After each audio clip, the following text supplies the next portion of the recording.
Very good evening to all of you present here. कैसे हैं आप सभी? And I am expecting, I am hoping कि everyone is fit and fine.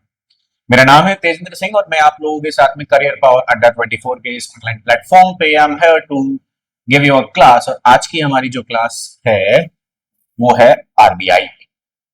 The students preparing for the RBI and the banking classes, उनके लिए banking awareness वाला जो class है, this is a very big challenge for them. और मैं आज आप लोगों के साथ में इस बहुत ही बड़े चैलेंज को बहुत सिंपलीफाई और बहुत ही इजी फॉर्मेट में करने के लिए आप लोगों के साथ में आए। So welcome to the class. So before I just start up my class, please do let me know in the comment section if I'm properly audible and visible. मेरी आवाज आ रही है और मैं आपको पूर्ण रूप से दिख रहा हूँ। Of course Hindi in English, Hindi भी हमारे लिए बहुत ही प्रायर है जितना इंग्लिश हमारे लिए। तो अगर मैं आपको पूर्ण रूप से दिख रहा हूँ तो प्लीज कमेंट सेक्शन में एक बार मुझे बता दीजिए, then I'll continue the class. All right.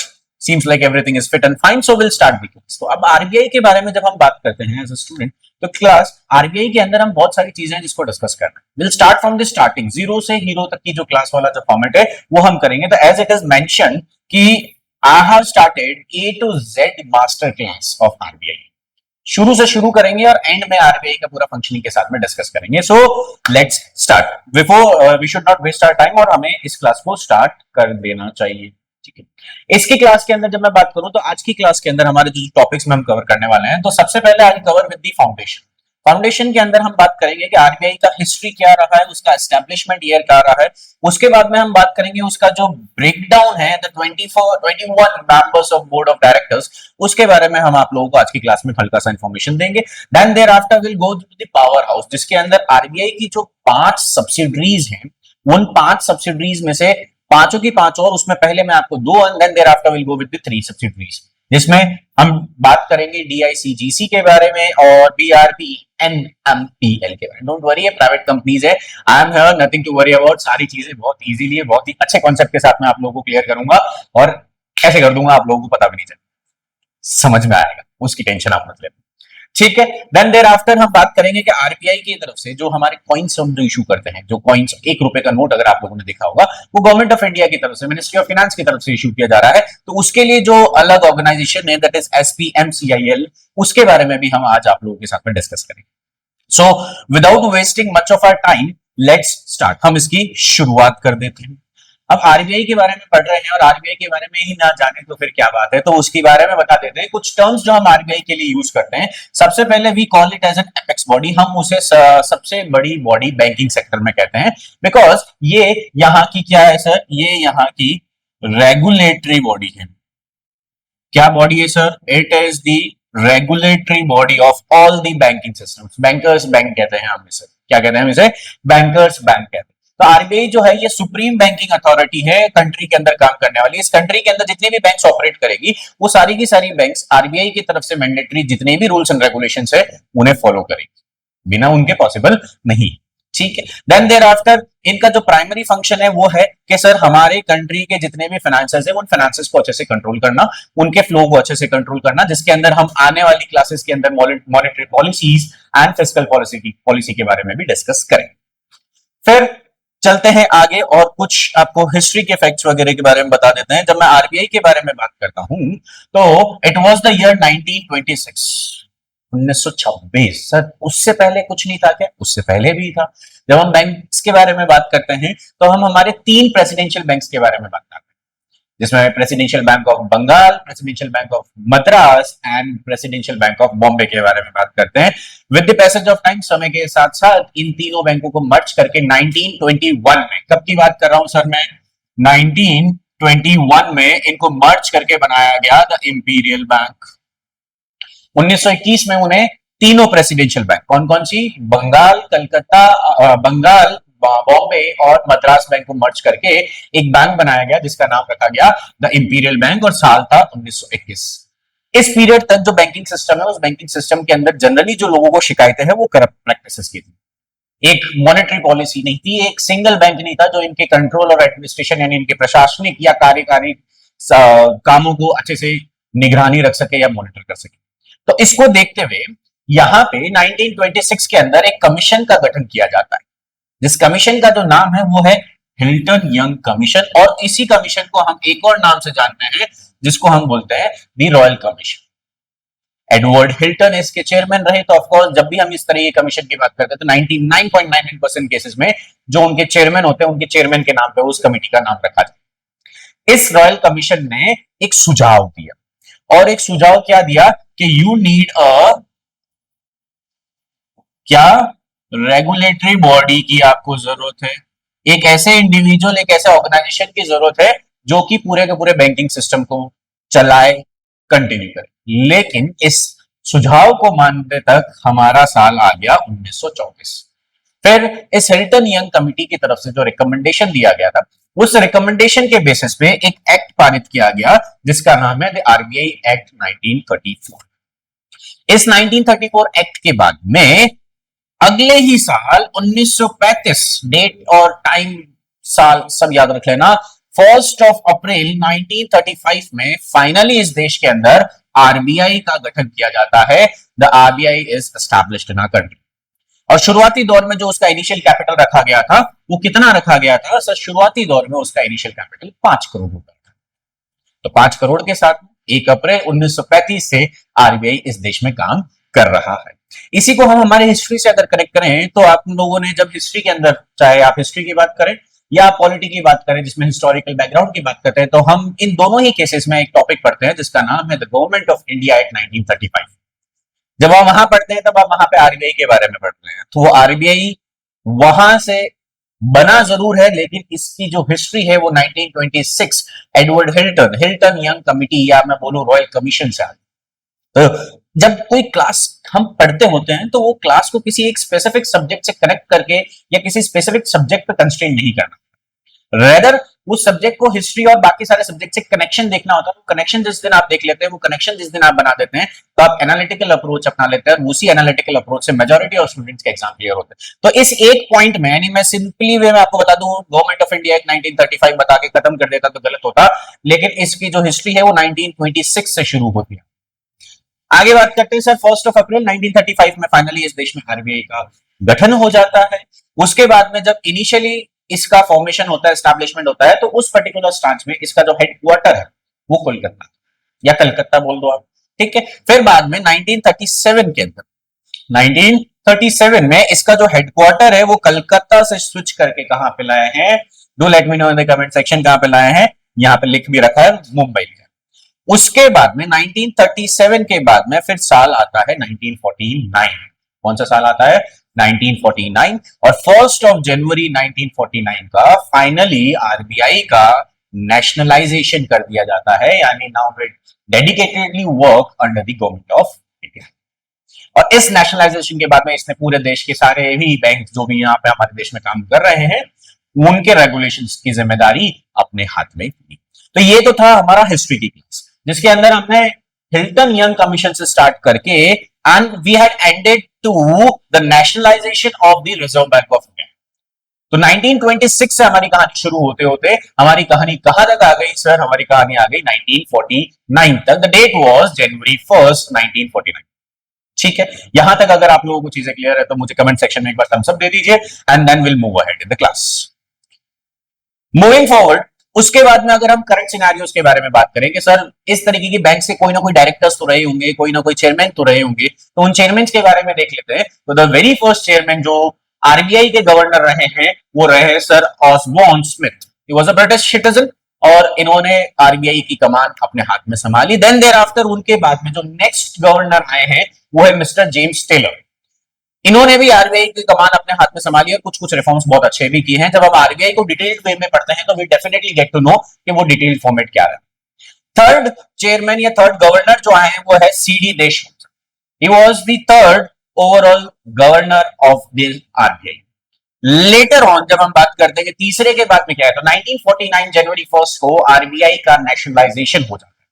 और आरबीआई की नेशनलाइजेशन के बाद में अब इनके जो गवर्नर है उन गवर्नर का अपॉइंटमेंट भी गवर्नमेंट ऑफ इंडिया के अंदर आता है। तो फिर यहां पे मैं बात करूं तो आगे एट प्रेजेंट इस देश के जो गवर्नर हैं, the 26th governor of our country is Sanjay Malhotra. आज के टाइम में कौन है? तो आज के टाइम में संजय मल्होत्रा साहब आरबीआई की कमान को अपने हाथ में संभाले। ऑलराइट, यहां तक अगर हमारे को समझ में आ गया तो हम आरबीआई के जो बोर्ड ऑफ डायरेक्टर्स है उनका एक प्रॉपर डिस्क्रिप्शन देख लेते हैं, प्रॉपर डिफरेंसेस देख लेते हैं। हम यहाँ पे बात कर लेते हैं कि आरबीआई कैसे ऑपरेट करता है या कौन कौन से एपेक्स बॉडी है जो यहाँ पे आरबीआई के जितने भी एडमिनिस्ट्रेटिव डिसीजन से वो लेते हैं। तो उसके लिए जब हम बात करें तो we have total 21 members in the board of directors. कितने मेंबर है सर हमारे पास में? We have 21 members in the board of directors. और इन 21 मेंबर्स के अंदर क्या क्या डिविजन रहा है तो उस डिविजन के बारे में मैं आपको बताता हूं। तो very first we have a governor. सबसे पहले कौन होता है? सबसे पहले गवर्नर होता है जिनका टेन्योर जो है वो मैक्सिमम 3 साल का होता है। इन गवर्नर के नीचे या मैं बोलूं द डेप्यूटी गवर्नर की जो पोस्ट है उस पे we have 4 deputy governors. Presently अगर मैं बात करूं आज की डेट में तो पहले हैं स्वामीनाथन, पूनम गुप्ता, शिरीष चंद्र मुर्मू और रोहित सिंह। ये 4 डेप्यूटी गवर्नर जो है आरबीआई के जो गवर्नर की रिस्पॉन्सिबिलिटी है, डेप्टी गवर्नर की रिस्पॉन्सिबिलिटी तो ये लोग संभालते हैं। तो ये 5 तो हमारे हो गए governor and deputy governor. How many we have? We have 20। तो बाकी का ब्रेक थ्रू क्या है सर? 4 डायरेक्टर्स जो लोकल बोर्ड के होते हैं इस कंट्री के 4 अलग अलग कॉर्नर में, मुंबई, दिल्ली, कोलकाता और चेन्नई। तो 4 डायरेक्टर्स लोकल बोर्ड के मेंबर्स इसका एक पार्ट होते हैं। 10 मेंबर्स को गवर्नमेंट अपॉइंट करती है जो कि नेशनल बिजनेसमैन और एक बहुत ही प्रोमिनेंट इकोनॉमिस्ट होते हैं। और 2 मेंबर जो होते हैं वो मिनिस्ट्री ऑफ फाइनेंस की तरफ से रिप्रेजेंट किए जाते हैं जो अभी प्रेजेंटली मिस अनुराधा ठाकुर और संजय लोहिया। अब हमें नाम कौन कौन से याद रखने हैं? तो नाम आपको गवर्नर का याद रखना है, Sanjay Malhotra, then thereafter the deputy governors, फिर फाइनेंस मिनिस्ट्री के जो 2 रिप्रेजेंटेटिव है उनके नाम आपको याद रखने हैं। इससे ज्यादा आपको याद रखने की कोई जरूरत नहीं।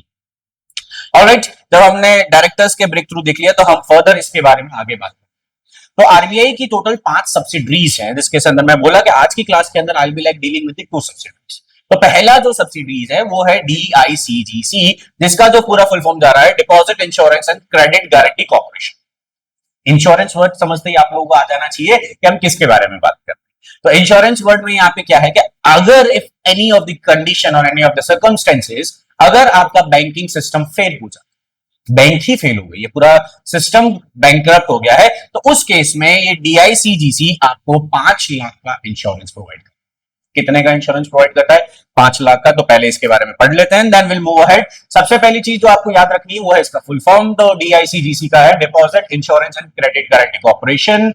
1961 में इसका एक्ट पास होता है, देन देयर आफ्टर 1978 में इसको एस्टैब्लिश कर दिया जाता है। इसका जो प्रेजेंट हेडक्वार्टर है वो मुंबई है और इसके जो हेड है या मैं बोलूं इसके जो डायरेक्टर है तो वो एक डेप्यूटी गवर्नर रैंक का ऑफिस होगा, अभी प्रेजेंटली शिरीष चंद्र मुर्मू साहब। ठीक है, तो यहां पे हमने इसको भी देख लिया। क्या काम है कि अगर बैंक बैंकरप्ट हो जाता है तो ये इंश्योरेंस आपको मैक्सिमम कितना पेमेंट कर रहा है? तो मैक्सिमम ये आप लोगों को 5 लाख का पेमेंट करने को तैयार है। प्रीवियसली फरवरी 2020 से पहले द मैक्सिमम पे आउट जो इस इंश्योरेंस में मिलता था वो आपको 1 लाख का मिलता था। Later on it was increase till the amount 5 lakh, 5 lakh का इसमें मिला। क्या क्या चीजें कवर है कि सर जितना भी पैसा आपके current account, saving account, FD account या आरडी अकाउंट में है, ये सारा का सारा पैसा इसमें कवर्ड है। और इन सारे अकाउंट में जो भी पैसा है उसका टोटल कैलकुलेशन अगर 5 लाख तक है तो आपको 5 मिल जाएंगे, 5 से कम है तो जितना पैसा आपके अकाउंट्स में है इन चारों में मिला के वो पैसा आपको मिल जाएगा। और अगर 5 से ज्यादा है देन इन दैट केस जो मैक्सिमम लिमिट इस इंश्योरेंस में आप क्लेम कर सकते हैं वो है 5 लाख। इससे ज्यादा आप इसमें इंश्योरेंस क्लेम नहीं कर सकते। Moving ahead to the next topic, further जो सेकंड सब्सिडरी है वो है हमारा BRBN MPL। तो मैंने कहा था मैं सब बताऊंगा। तो दैट भारतीय रिजर्व बैंक नोट मुद्रा private limited, reserve Bank of India के अंडर ये प्राइवेट बैंक आती है जिनका मुख्य उद्देश्य जो प्रायर एम है वो है नोट्स प्रिंट करना। इसको कब बनाया गया था सर? 1995 में इसको बनाया गया था। इसका जो हेडक्वार्टर है इट स्टेज इन मुंबई। इसके 2 प्रिंटिंग लोकेशन है, that is the very first is Mysore and Salboni. और ये क्या करते हैं? ये हमारे करेंसी नोट्स को प्रिंट करते हैं। ठीक है, तो 5 प्रिंसिपल ऑर्गेनाइजेशन में से या मैं बोलूं 5 सब्सिडरीज में से 2 हमने डिस्कस कर लिया। देन एक मैंने आपको बताया था गवर्नमेंट ऑफ इंडिया के अंदर जो आता है SPMCIL, the full form says the security printing and minting corporation of India limited. क्या काम है सर इसके? हमारे जितने भी कॉइन है वो उन सारे कॉइन्स को मिंट करना और हमारे जो 1 रुपए का जो नोट है, 1 रुपीज का जो नोट है वो भी यही इशू करते हैं। इनकी जो लोकेशन है सर वो नासिक और देवास के अंदर है। 2006 में इसको बनाया गया था।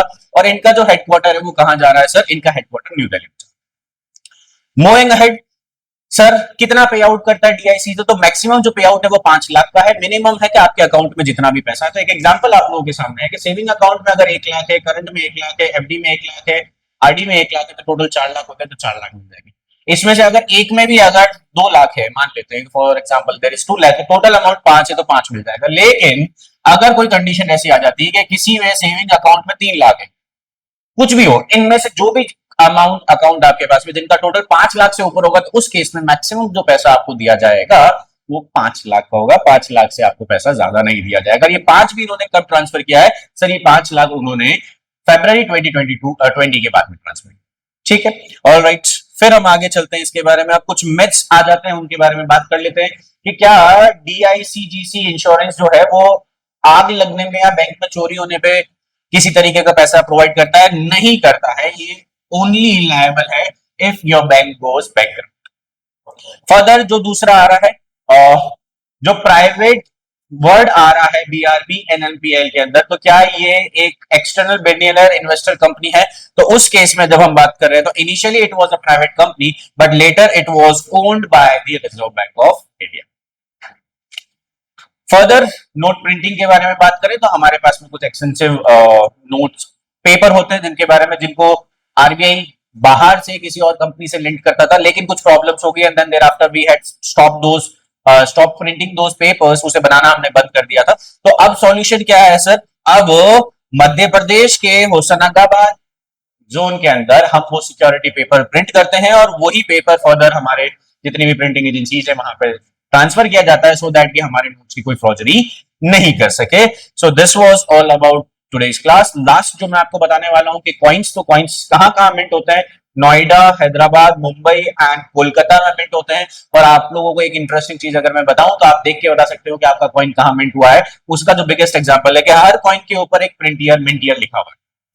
अगर उस मिंट ईयर के नीचे एक छोटा डॉट है तो वो नोएडा का बना हुआ है, अगर उसके नीचे कोई स्टार है तो वो हैदराबाद का बना हुआ है, उसके नीचे कोई डायमंड है तो वो मुंबई का बना हुआ है, और उसके नीचे कोई भी मार्क नहीं है तो मान के चलना वो कोलकाता का है। Now I will ask you to search your pockets, एक कॉइन निकालिए और उसके नीचे जो मिंट ईयर है या मिंट सिंबल है वो मुझे बताइए कमेंट सेक्शन में कि आपका सिक्का किस मिंट में बना। Alright then, that's all for today. Thank you so much. Video पसंद आई हो तो प्लीज लाइक कीजिएगा, do like, share and subscribe and stay tune for the more updates. जय हिंद।